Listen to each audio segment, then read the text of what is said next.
Hey, how's everybody doing? Welcome back to Ask That Podcast on YouTube. Whoa, wire got in the way. Okay, what we got here? This is the 101 best horror movies you've never seen from Fangoria, a celebration of the world's most unheralded fright flicks. Adam Lukeman and Fangoria magazine. This is from, I don't know, $13. I got this for free about a year ago, maybe two now. The app you see offer on TV all the time, Let Go. It's kind of like a localized eBay. This local guy was advertising he had 4 boxes full of horror fiction he wanted to get rid of. Free! So, of course, I'm like, yeah, I'll take a chance on it. And I went and picked up the boxes, and the guy was really nice. Helped me carry them out to my car, talked to him for a little bit, We chatted for a few minutes. Well, I came back. I was in town, and the friends came back and started going through them. This is the first book that I put on. I'm like, oh, I've been wanting to read this forever, so I took a chance. Well, what I got here, as you might see, I got a pad, pen. I'm going to make a check mark for every film in here that they mentioned that I have not seen. Now, I am a huge horror fan. I mean, if you watch this channel, you know that. I've been in horror movies as far back as I can remember. I've probably said this in every video. The first movie I ever saw at the age of 3 was the original Texas Chainsaw Massacre. Been into horror ever since. So let's see what we got here.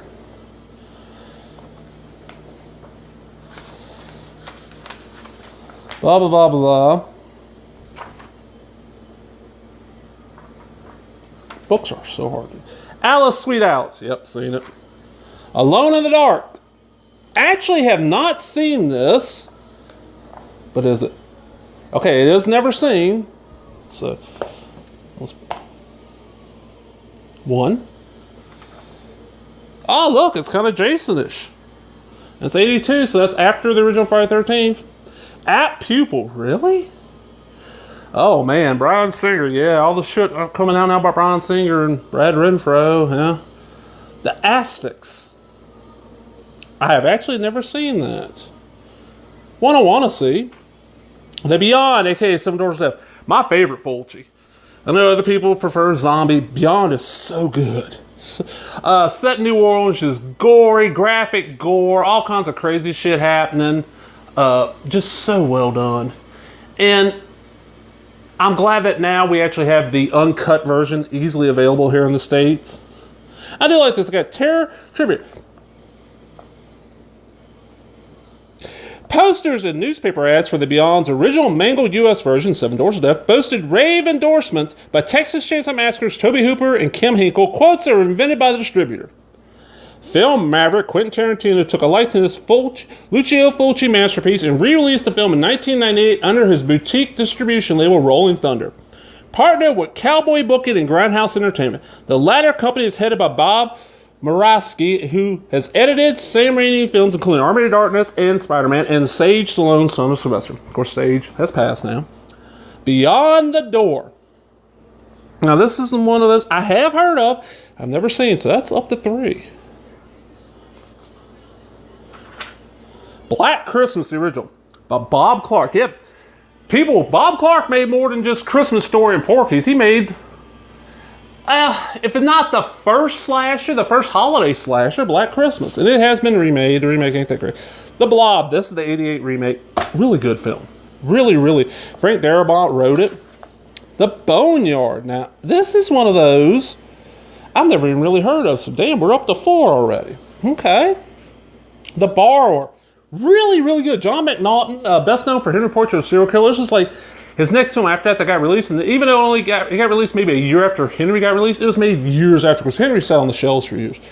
It is on, as of a few months ago, it was on Vudu for Freeview. Then we're tracking down Tom Towles, sorry, not Tim Towles. Brain Damage, Alma, Frank Henenlotter, so good. Castle Freak, man, this is one of those. I mean, people shit on Full Moon, but this is one of the Full Moon movies I think anybody who's into horror would love. Stuart Gordon, based on a H.P. Lovecraft story. The Thing on the Doorstep. It's filmed in that castle that Full Moon's Charles Band owns. Cemetery Man. Oh, Michelle Silvari. I don't know how you say it. It's right there. This is and it's Rupert Everett. And Anna Fauci. Rupert Everett's kind of known. Anna Fauci's she's not as well known. This is one of those that Never heard of it. It's based on the Dylan Dog series of comics from Italy. Never heard it. A buddy of mine happened to catch like the last like hour of it on like Showtime Movie Channel, one of those channels late at night, and saw it was coming on again in a couple of days, recorded it, and I watched it and fell in love with this movie. And I don't know if it's got a Blu-ray release right now, but the DVD is kind of hard to come by. The Changeling with George C. Scott, good little ghost movie. Excuse me. Cherry Falls. All right, this is out on Blu-ray now. The DVD was out of print for a long time. This is a neat little slasher. The twist in this one is that most of your slasher films, you know, the killer's killing people, teens that have sex, do drugs, very conservative values stuff. Not in this one. He's killing virgins. So the kid's playing a big orgy. It's got, the late Brittany Murphy in it, Michael Biehn, Jay Moore, Candy Clark. Really good. I like this. Terror trivia. Originally, Cherry Falls earned an NC-17 rating, which helped short-circuit a planned theatrical release from USA Films. While the producers were attempting to cut an R version, the studio changed its mind and sold the movie to the USA Network, which cut the hell out of it. Cherry Falls director Jeffrey Wright was the initial director on the big-budget science fiction horror film Supernova, but was dismissed early in production. He references that movie on the license plate in Falls' opening scene. All right, the DVD is the R-rated cut. I don't know about the Blu-ray. The DVD is a flipper DVD. It's also got Terror Track, which I think was another made-for-USA movie. Not bad, and for years, that was like a $40, $50 DVD. I got a copy for fairly cheap, luckily.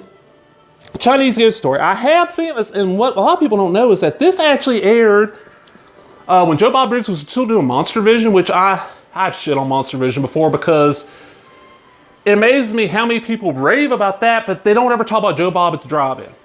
Joe Bob at the Drive-In was his similar show. He showed horror movies, stuff like that, but it was on like the movie channel, so they were uncut. Monster Vision was cut to shreds. But he showed this. He showed The Bride with the White Hair. Christmas Evil, aka You Better Watch Out. Now this is probably best known. It's one of the earliest Santa slashers. And Brandon Margaret is Fiona Apple's father. It's this guy. He catches his father dressed up as Santa Claus having sex with his mother. It freaks him out. He grows up obsessed with Santa Claus, keeps a list of naughty and nice kids, and ends up going on a killing spree. Kronos. Well, that makes number 5. This is the Guillermo del Toro film that I've wanted to see for years. I've never seen all of.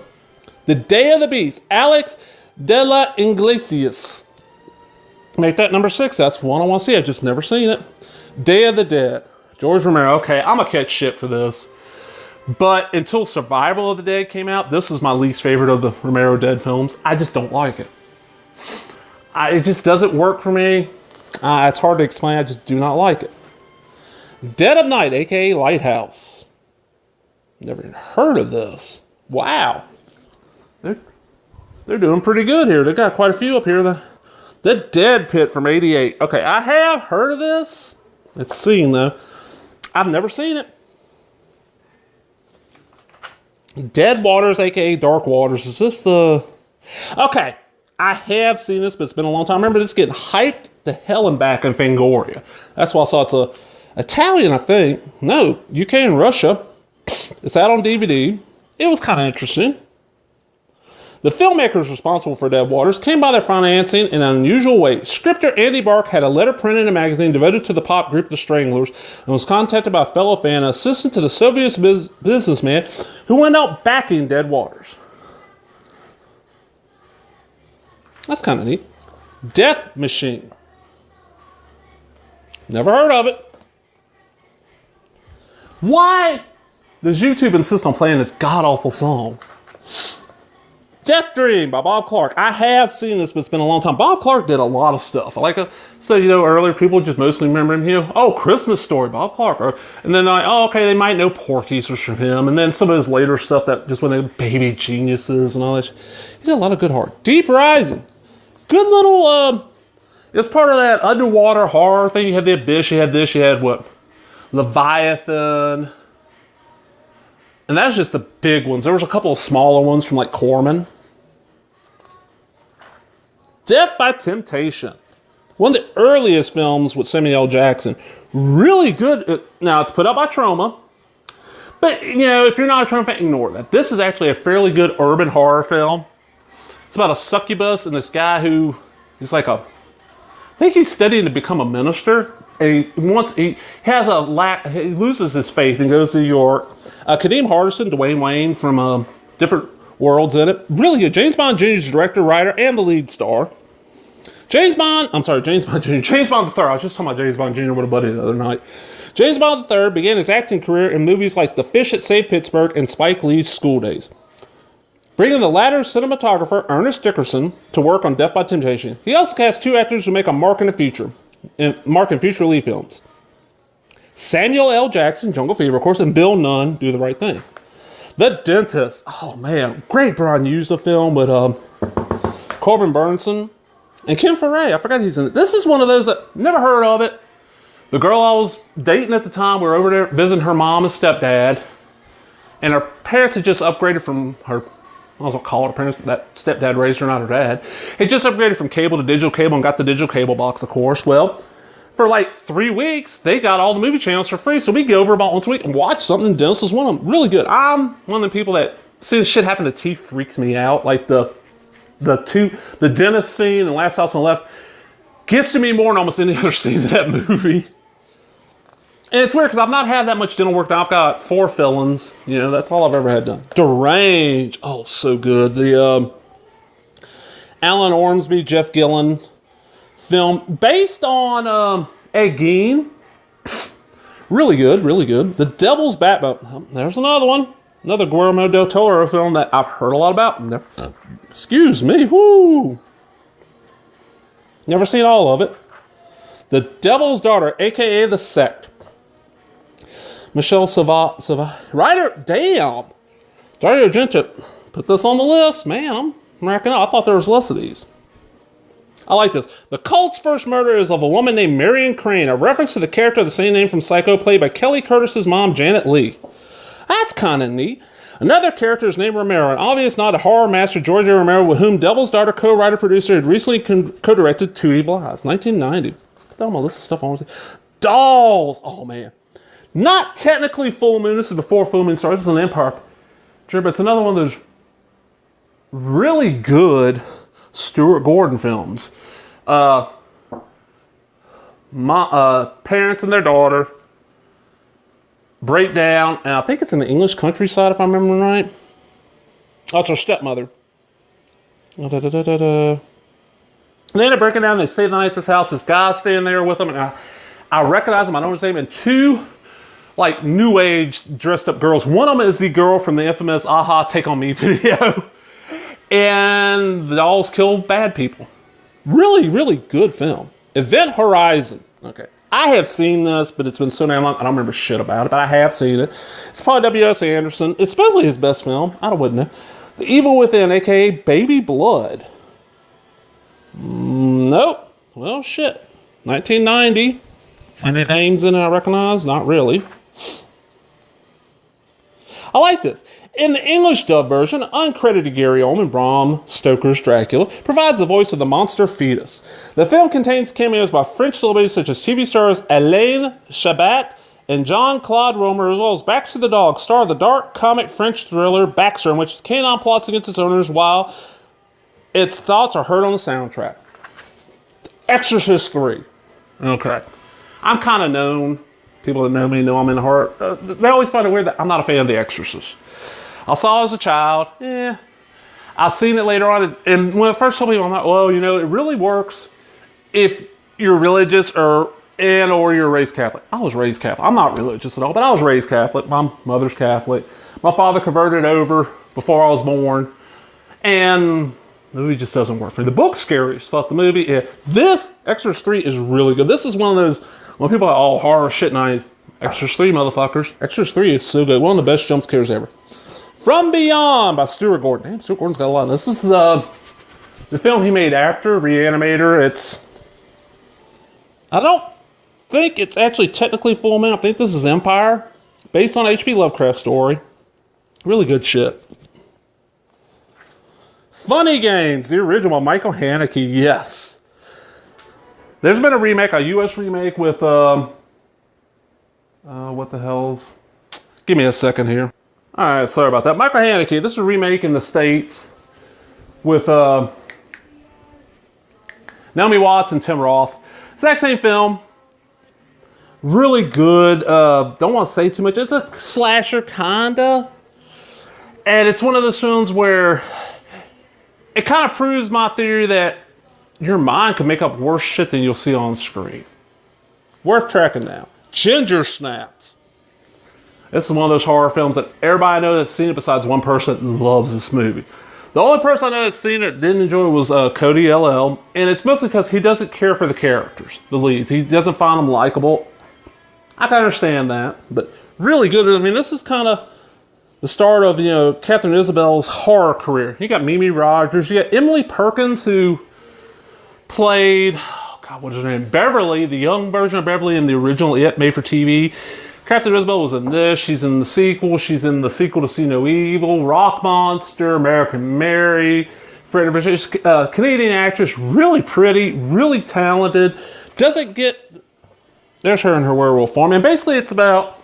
She gets bit by a werewolf, and it's also about what happens to young women when they first start having their period. I'm trying to see if there's any good trivia here. Hardware. Yeah, fucking sucks. Hell Night. Yes, I just finally got to see this recently. I got this for Christmas. Linda Blair, early 80s, kind of a slasherish, 2 females, 2 males, to join a sorority fraternity, blah, blah, blah. Have to spend the night in a supposed haunted house. People head up to sorority fraternity have set up like all kinds of gimmicks. Really good. Henry, Portrait of a Serial Killer. One of my favorite movies. Love the movie. It's not for everybody. It could be too intense for some people, but definitely worth seeing. Horror Express. I know I've seen this, but it's been forever. And it seems to be public domain.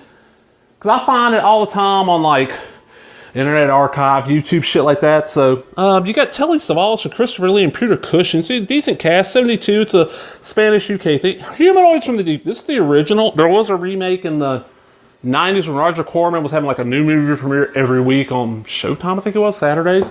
Pretty decent. I Spit on Your Grave, aka Day of the Woman. The original, 78-81, because the original came out as Day of the Woman, then we re-released I Spit on Your Grave. Rape Revenge movie. Camille Keaton. Invasion of the Body Snatchers. This is a 78 remake. Good film.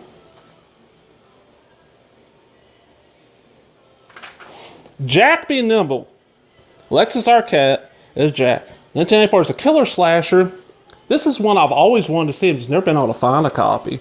And of course, Alexis has passed away now. Jack's back. Rowdy Harrington, Jane Spader, Cynthia Gibb. Another one. Would love to see again. But I don't remember shit about, so I'm counting as one I haven't seen. Because I know I saw it, but I don't remember shit. The Keep. This is kind of Michael Mann from F. Paul Wilson. This is kind of known for years and years. I don't know if it's still... It's not available on anything but like VHS. Kingdom of the Spiders. Actually, I've never seen it. It's a William Shatner film. About spider. Lair of the White Worm. Based on a... If I remember right, a Bram Stoker story. It's got... Ken Russell directs it, of course. Then you got Amanda Donahue. Hugh Grant, for you, is known over here in the States. Sammy Davis. Not the singer. This is the actress. Blonde. I just saw her recently in an okay, probably late 80s, Lifetime original movie. It was her and Kelly Preston. Last House on the Left, the original from 1972. Legend of Hell House. Oh shit, I had that to the list. Richard Matheson wrote it. One of those I just never seen. Lamora, Child's Tale of the Supernatural. This is one I remember hearing about in like movie books and shit like that for years, and finally got to see it in the past few years, and it's neat. Cheryl Rainbow Smith Cheryl Smith. Seriously, she's best known for playing like the innocent virgin-like girl in a lot of movies, but then she also did a lot of movies where she did a lot of nudity. Never anything porn, but close to. Let Sleeping Corpses Lie, a.k.a. The Living Dead at Manchester Morgue, a.k.a. Don't Open the Window.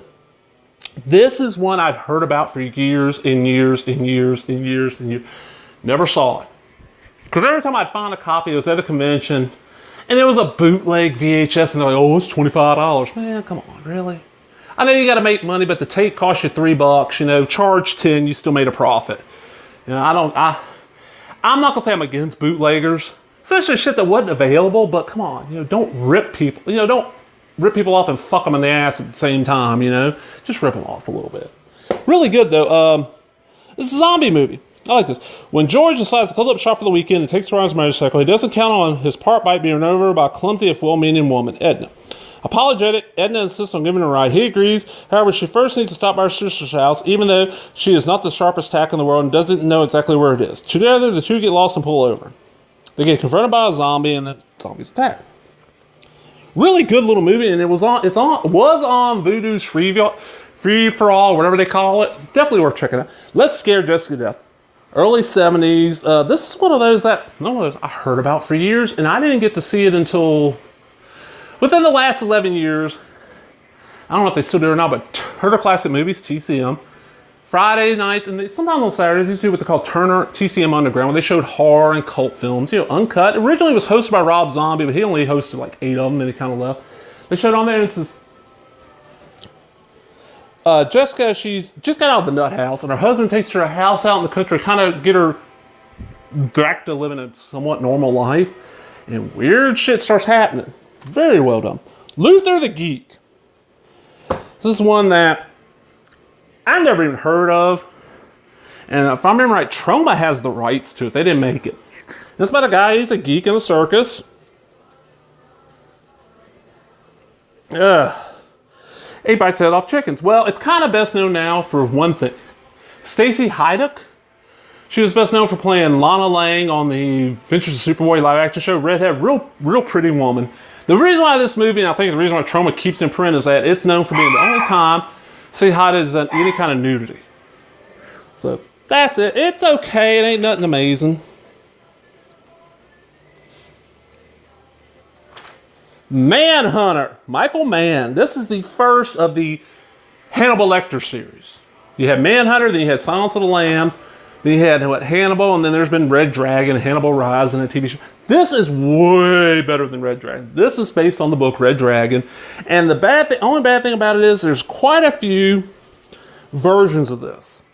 There's the one that came out in theaters. It's okay. It's watchable, but there was a version Michael Mann put together for airing on the premium channels, premium movie channels like Showtime. That's where I first saw it.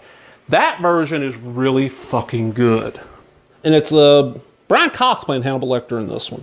And you got William Peterson from, CSI Miami? CSI is the lead. Maniac, the original. But William Lustig, Joe Spinell, great horror film. Maniac Cop 2. This is one of those I've seen, but it's been a long time. It's another William Lustig film. He's the guy who runs Blue Underground. Blue Underground put out some new stuff. Motel Hell. Such a fun little comedy slasher. You got, Robert Jaffe and Stephen Charles Jaffe wrote it, and they're best known. They wrote for Mad Magazine for years. Kevin Connor's director. Rory Calhoun's the lead. Nancy Parsons. You won't know the name, but you'll know who I'm talking about when I say this. Beulah Ballbricker. Yes, Miss Ballbricker from Porky's is in this, and it's basically a hotel out in the middle of nowhere. And Farmer Vincent's Riddles, he makes jerky. And what he does, he sets these traps out on the road and causes wrecks, takes the people and buries them in the back of his garden and force feeds them till they get fat, then kills them and makes jerky out of them. Cliff Clavin from Cheers. John Ratzenberg, I think is his real name. He is in it as a member of a punk band. Yeah, very, very, very well done. It's out on Blu-ray now.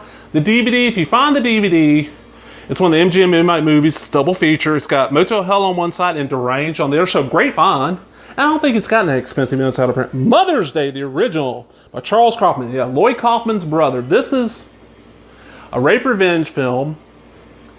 Very, very well done and kind of graphic. It's one of those, I've never heard of it. And then 95, 96-ish, girls with at the time, we used to go rent movies pretty much every Friday or Saturday if we were both off. And we go over to our friend's house, bring movies, or we'd sit there and watch movies, drink a couple of beers, just hang out, There wasn't much to do where I grew up, where I lived at the time, much to do on the weekends unless you want to spend a pile of money and go to a shitty club, so we rented movies. Well, this one, we're going through all the shit in the horror section at Blockbuster, because that's about all we had left in town by then. And I see This movie has got stickers all over. No, not to be rented to anyone under age 18, blah, blah, blah. I'm like, oh, God, we got to see it. And it's fairly graphic, but it's really well done. It's kind of they're kind of going against commercialism and how, you know, product placement and all that kind of shit. Mute Witness. Oh, God, such a good movie. All right, real simple. Russia. This mute woman, Billy, is working on a film, a slasher over in Russia. One night, she stays a little bit later in the studio where they're filming, and she comes upon people shooting a snuff film. And the rest of the movie is her trying to escape. And this is best known for being the last thing that Alec Guinness did. Oh, here we go. Alec Guinness has an unbilled cameo as crime boss the Reaper. Waller shot the actor's scenes in 1985, 9 years before the rest of the film, with the hope of working them into the movie later. Guinness agreed the part for no pay as long as he received no screen credit. Really, really good film.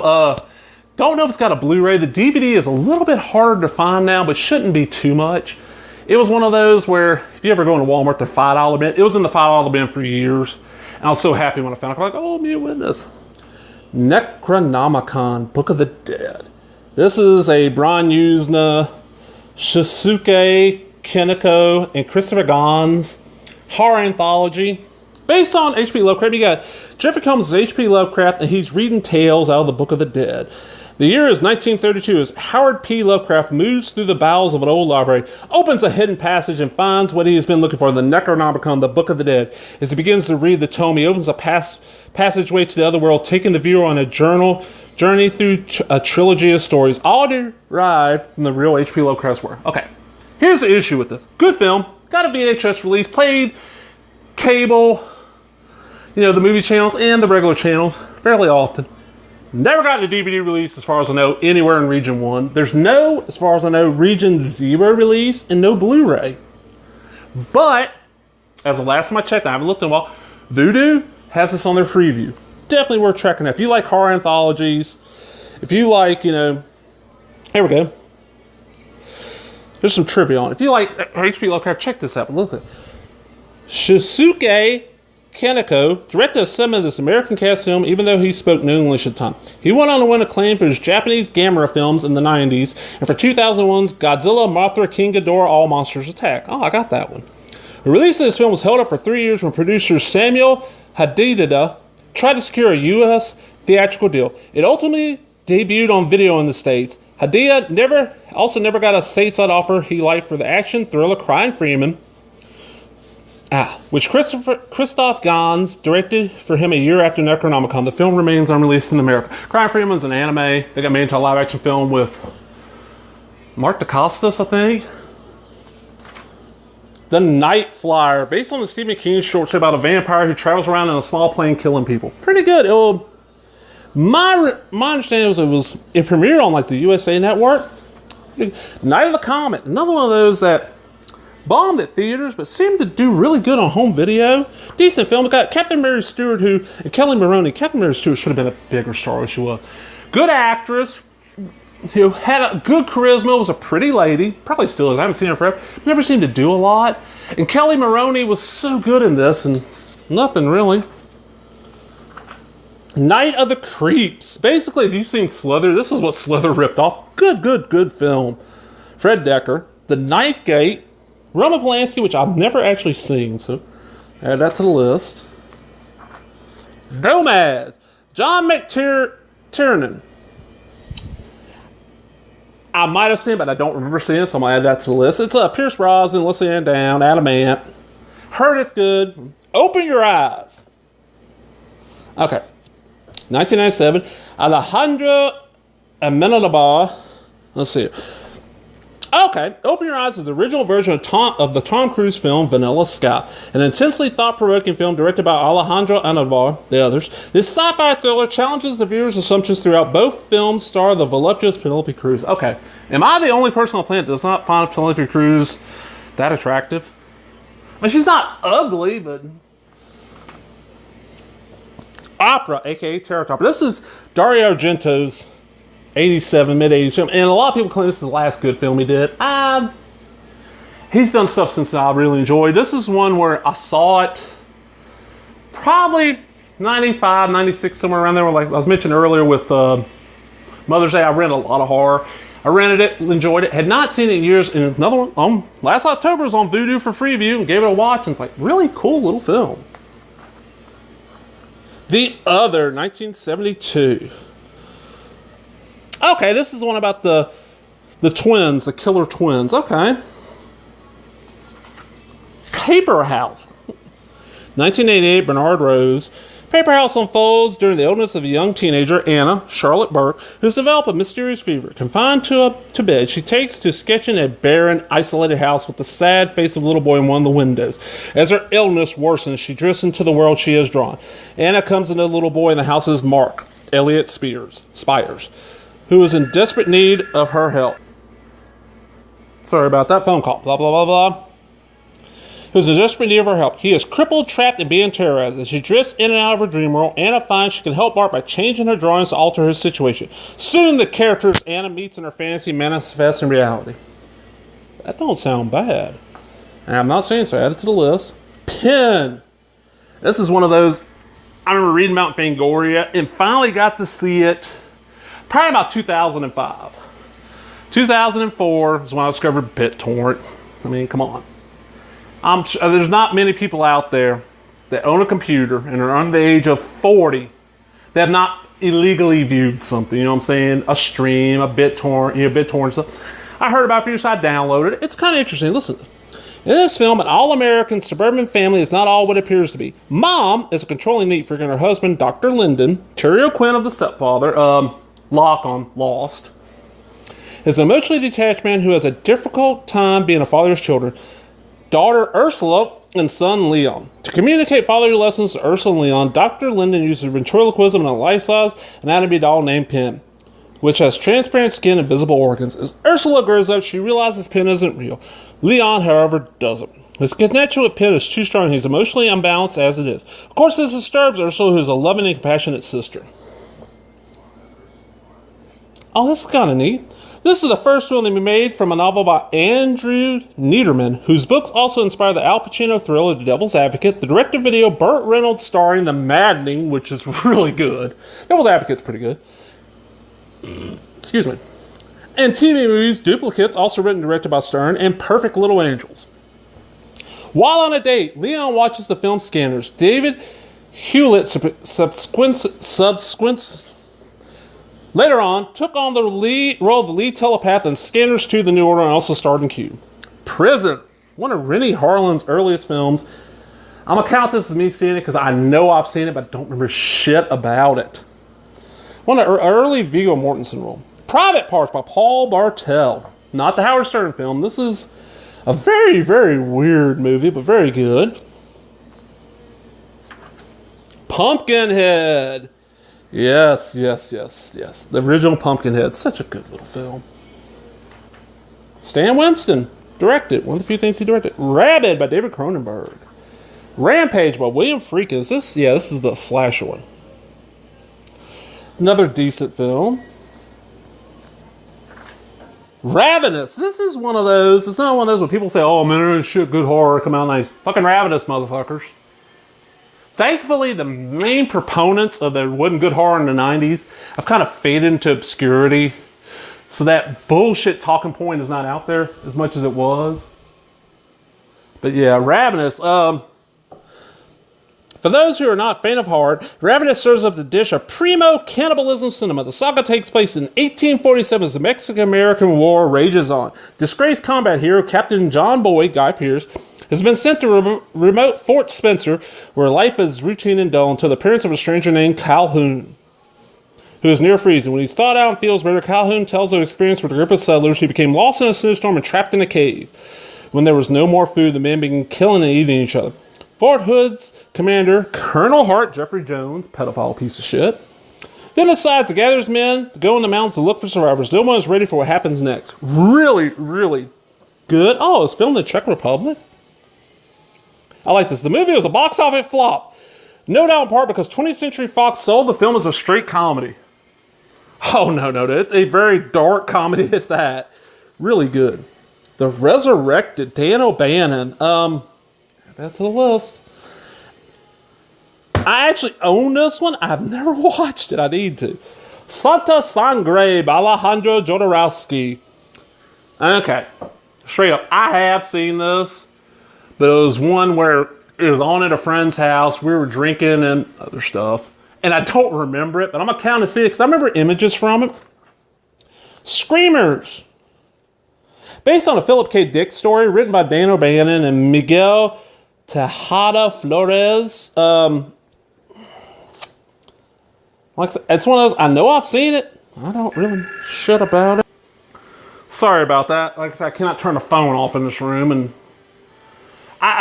somebody explain this to me. We are on the do not call list and we get calls constantly. The do not call list just not even work anymore. But Screamers, yeah, kind of sci-fi horror from what I remember.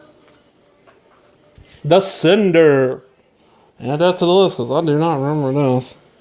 Let's see. The Cinder is a psychological mind trip horror that created the groundwork for movies like Jacob's Ladder and Nightmare on Elm Street. Okay, from 82. Where the viewer is never sure what is real and what is fantasy. That sounds pretty good. Session 9. David Caruso. This was really cool.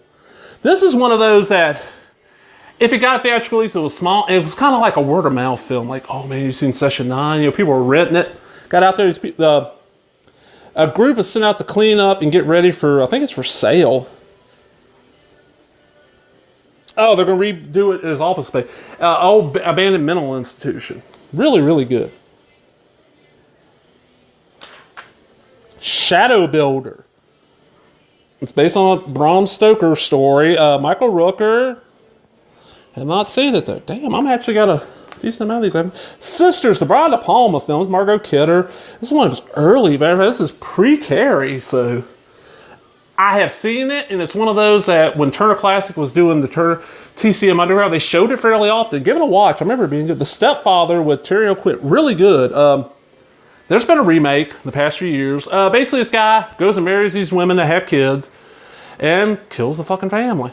Really well done. Really good. Oh, okay. The movie is inspired by the real-life case of John Liss, a New Jersey man who murdered his wife, mother, and 3 teenage children and vanished, establishing a new identity in another town. In 1989, on the eve of the release of Stepfather 2, nearly 2 decades after he disappeared, Liss was finally captured thanks in part to a segment about him that ran on TV's America's Most Wanted.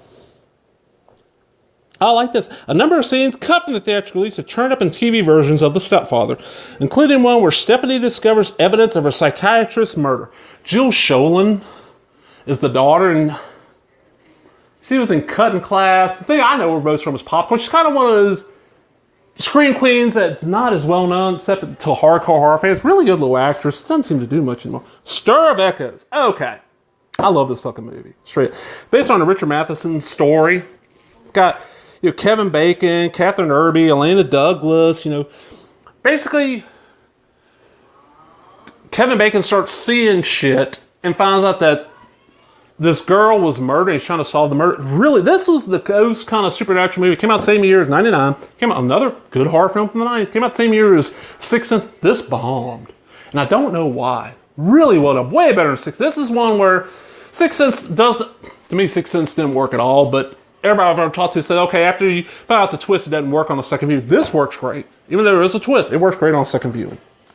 Strange Behavior, a.k.a. Dead Kids. No, this is not the one from the late 90s, early 2000s with, was it Katie Holmes? This is the 82. Michael Loughlin. This is a New Zealand film. No, I ain't really heard of. Sheriff John Brady faces a desperate situation. Random gruesome murders are plaguing his tiny burg. He theorizes that the cause of the epidemic is a local psychology lab. Years before, the sheriff's wife had died there during a series of experiments in mind control. The lab at the time was run by Dr. Lasange, now dead. Meanwhile, unknown to the sheriff, his son has volunteered as a test subject at the suspicious lab. As the investigation unfolds, Brady learns that Dr. Lasange may not be dead at all. Oh, fuck yeah. Swamp Thing. Dun dun dun dun. You are amazing. Dun dun dun dun. You do everything. Whoa, Swamp Thing. Alright, Wes Craven, 1982. Alright, this film is the reason why we got that great Alan Moore and then other writers' runs on Swamp Thing. When this came out, Swamp Thing comic was canceled.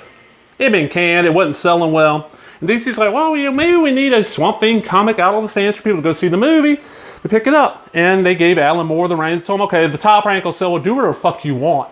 And it became one of the best ongoing comics to be published in the 80s. And it's a fairly simple thing. Guys working, while the Swamp's working on an experiment, he ends up getting injected into him, gets into him. He becomes this half swamp, half plant, half man creature, fight stuff. Got David Hess, Adrian Barbeau, Ray Wise. The best, it's kind of known now because there's the Blu-ray. There was 2 DVD releases. There's the first release that they used the R-rated cut on it and labeled it as PG. There's a tiny bit of nudity. Adrian Barbeau shows her breast.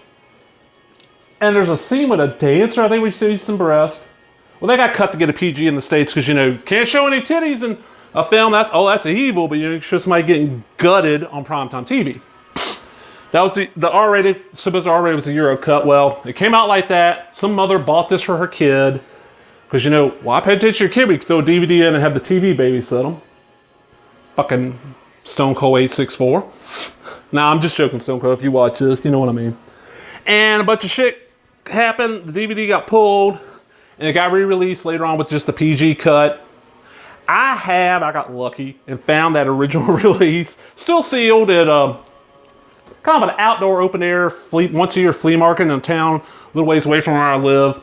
And the guy did not know what he had because he wouldn't have been asking way more than the $3. And there was a Swamp. There was 2 movies. There was a live action show on USA for quite a long time. I've got the first 2 seasons of it. And then there was a cartoon that I don't think lasted very long. There was a video games. And Swamp Thing, I don't know if he has a title currently, but that revamp by Moore lasted a long time, 180 something issues.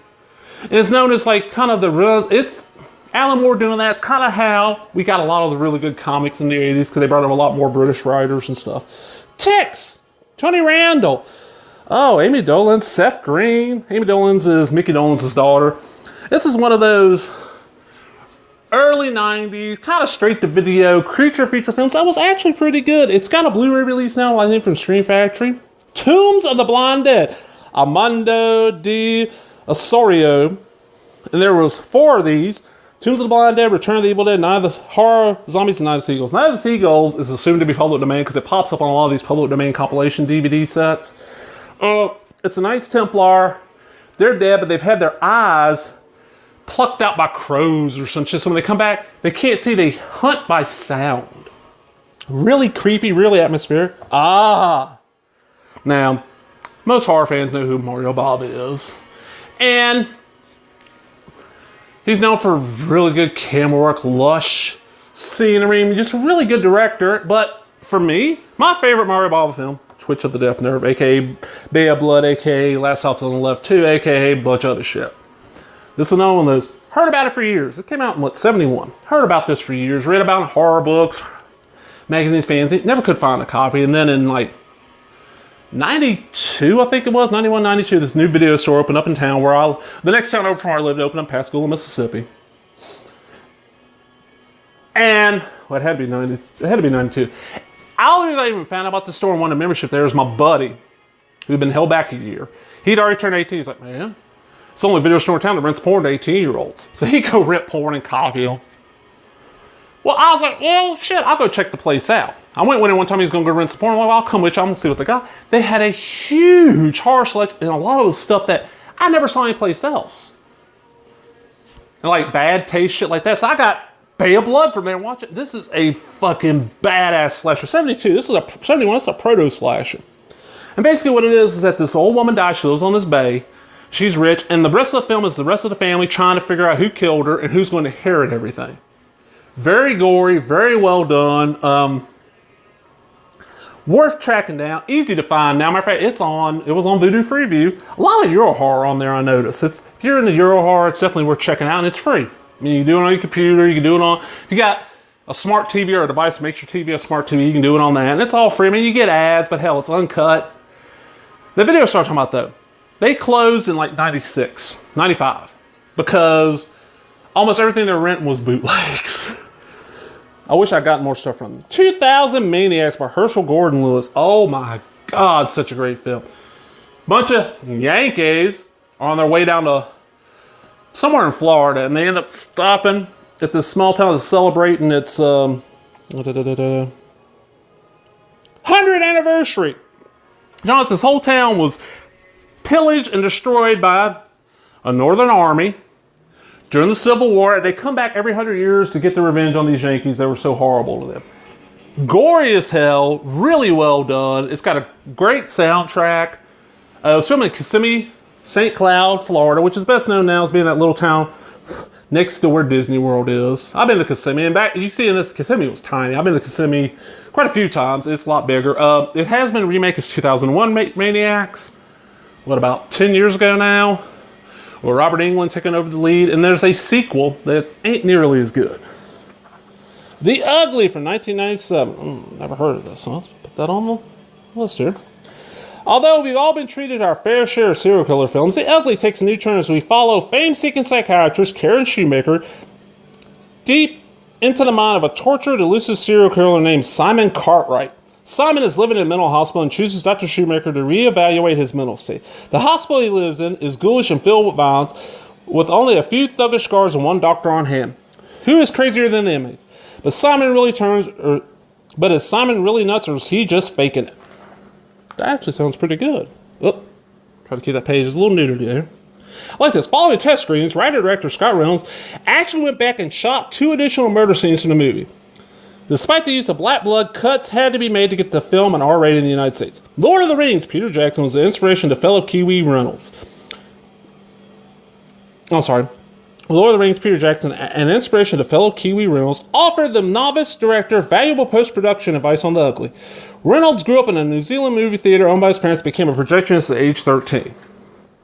The Unearthing, well, motherfucker.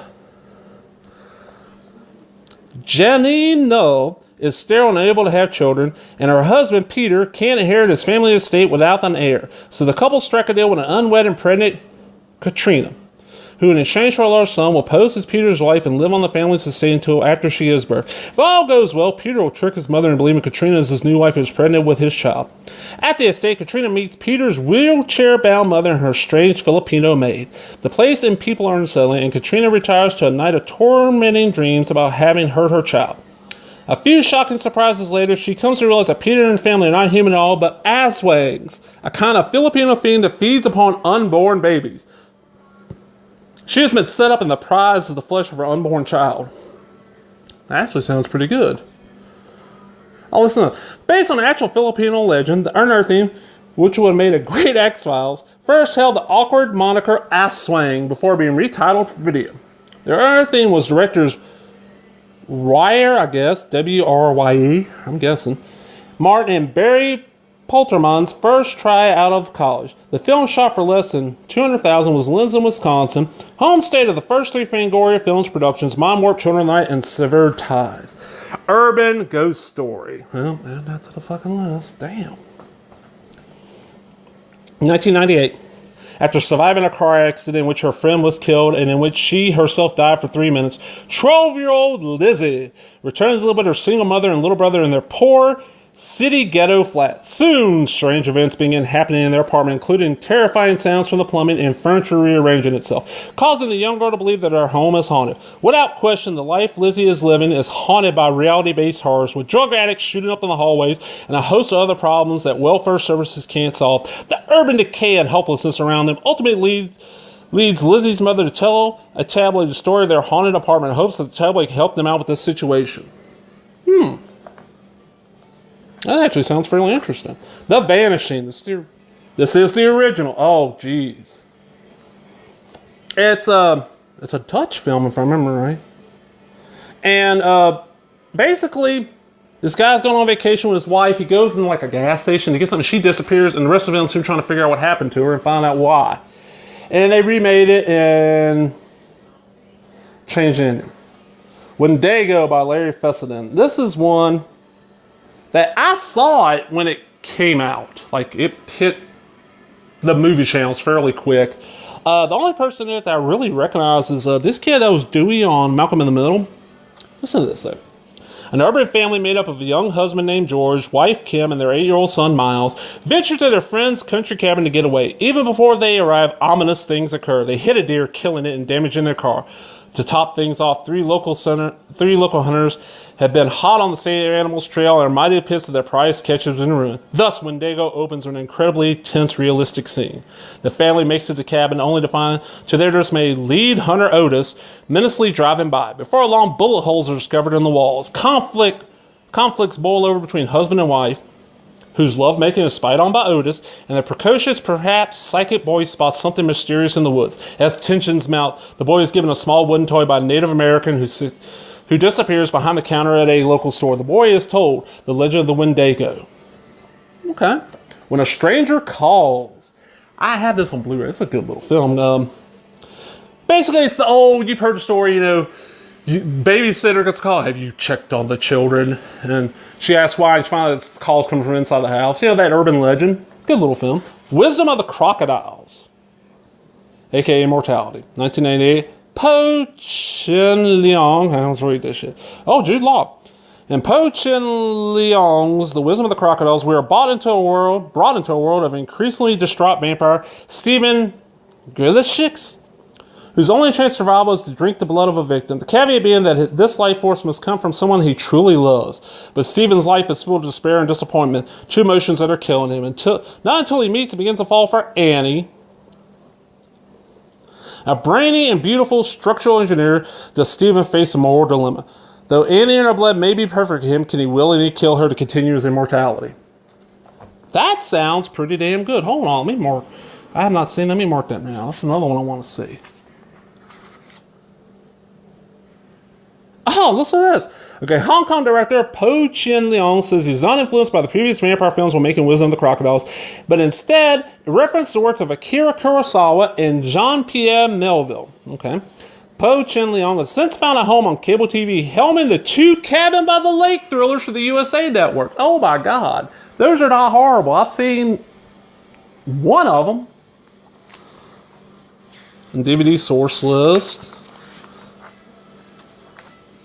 Okay, well, I hope y'all liked that. It's almost an hour fucking long, man. If you sit through this whole thing, leave a comment. Tell me which one of these films that you haven't seen that you want to. Now, here's my list. I have not seen 26 of these. That's not bad. For most of these books like this, there's like 5 I haven't seen. That's not a bad list. Well, I hope everybody enjoyed that. Remember, if you did, give me a thumbs up, leave a comment, subscribe, all the other bullshit. Talk to everybody later. Bye-bye.